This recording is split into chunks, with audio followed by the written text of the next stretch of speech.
بسم الله الرحمن الرحيم. الفيديو التاني من درس التقريب هنتكلم فيه ازاي نقرب لأقرب 100 وأقرب 1000 و10000 100,000 مليون وهكذا، بعد ما اتعلمنا في الفيديو السابق ازاي نقرب لأقرب 10. طيب قرب لأقرب 100 يعني ايه؟ هجيب لي عدد زي 8625 وبقول لي قرب لأقرب 100، يعني هوجد مضاعف ال100 الأقرب للعدد 8625. احنا عارفين ان مضاعفات ال100 هي 0 100 200 300 400 وهكذا. طيب أنا عايز أعرف مين مضاعف ال100 الأقرب لل 8625. هعمل نفس خطوات اللي أنا اتعلمتها في تقريب الأقرب 10، بس بالشكل المرة دي بقى على خانة المئات. يبقى أول خطوة كنا بنشوف كده أي كسور عادية وأي كسور عشرية كنا بنرميها في البحر، دي الخطوة الأولى. الخطوة التانية أحدد خانة العشرات، ده في التقريب الأقرب 10. طب لما أقول لي قرب لأقرب 100 يبقى أنا أحدد خانة المئات، أحط خط تحت خانة المئات. طيب خانة المئات عندي هنا هي الستة، يبقى ده أحاد عشرات مئات. بعد كده بص على جارها، الرقم اللي على يمينها، الرقم اللي على يمينها ده زي ما اتفقنا رقم كريم زي الأرقام 5 6 7 8 9، أو رقم بخيل زي الأرقام 0 و1 و2 و3 و4. طيب لو هو كريم هزود واحد، لو بخيل هسيبه زي ما هو. طيب الستة هنا على يمينها 2، يبقى مش هنزود حاجة، يبقى الستة دي هتفضل 6. طيب هناك كنا بنستبدل خانة الأحاد فقط ونحط مكانها صفر، إنما المرة دي لأ، هنستبدل خانة العشرات بصفر وخانة الأحاد برضه بصفر. ليه؟ علشان نضمن إن العدد الناتج ده هيكون من مضاعفات ال100، لأن مضاعفات ال100 زي ما أنت ملاحظ كده إن أحادها وعشراتها بيكونوا أصفار، يبقى لازم استبدل العشرات والأحاد بأصفار. طيب باقي الأرقام هكتبها زي ما هي، ويبقى الناتج بتاعي 8600.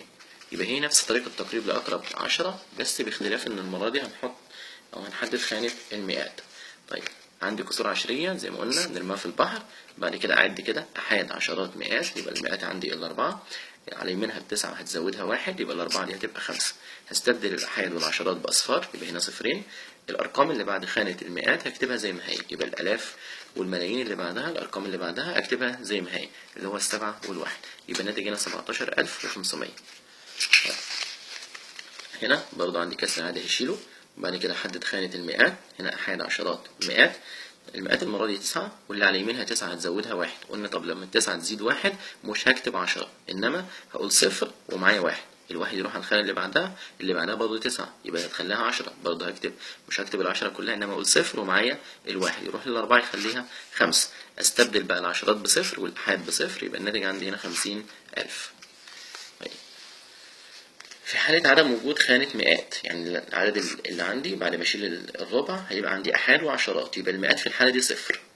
طيب أحط خط تحتها وأشوف مين اللي على يمينها، اللي على يمينها 6 هتزودها واحد، يبقى الصفر لما يزيد واحد يبقى واحد. هستبدل الأحاد والعشرات بأصفار، يبقى الناتج هنا عندي 100، يبقى 62 وربع تقريبا بتساوي 100 لأقرب 100. طب لو قال لي قرب لأقرب 1000، نفس الخطوات بس المرة دي بقى هنحدد خانة الآلاف. أعد من يمين أحاد عشرات مئات آلاف، يبقى الآلاف عندي الأربعة. طيب على يمينها 8 هتزودها واحد، خلاص أنا حفظت بقى، يبقى الأربعة دي يبقى 5. المرة دي بقى هشيل المئات والعشرات والأحاد وأحط مكانهم أصفار. ليه؟ عشان يبقى الناتج بتاعي من مضاعفات الألف، ما هو قرب لأقرب 1000 يعني عايز مضاعف الألف الأقرب لهذا العدد. طيب الأرقام اللي بعد خانة الآلاف أكتبها زي ما هي، يبقى الناتج هنا 95000. طيب عندي أجزاء عشرية أرميها في البحر، عندي أحاد عشرات مئات آلاف السبعة، اللي على يمينها 4 مش هتزودها حاجة، يبقى السبعة زي ما هي. هستبدل المئات والعشرات والأحاد بأصفار، يبقى أحط هنا 3 أصفار. الأرقام اللي بعد الآلاف أكتبها زي ما هي، يبقى الناتج 627000. عندي هنا أحاد عشرات مئات آلاف، يبقى الآلاف التسعة، على يمينها 9 هتزودها واحد، يبقى التسعة دي هتبقى 10 زي ما قلنا، مش هكتبها كلها، إنما أقول صفر ومعايا الواحد، الواحد هيروح على التسعة يخليها 10، هنا بقى أكتبها كلها. هستبدل ال3 أرقام دول ب3 أصفار، يبقى الناتج عندي هنا 100,000. عندي أجزاء عشرية أشيلها، عندي أحيان عشرات مئات، الآلاف مش موجودة يبقى صفر، حط تحتها خط. عندي هنا 7 هتزودها واحد، يبقى الصفر هيبقى واحد. هستبدل ال3 أرقام دول ب3 أصفار، يبقى هنا الناتج بتاعي هيبقى 1000.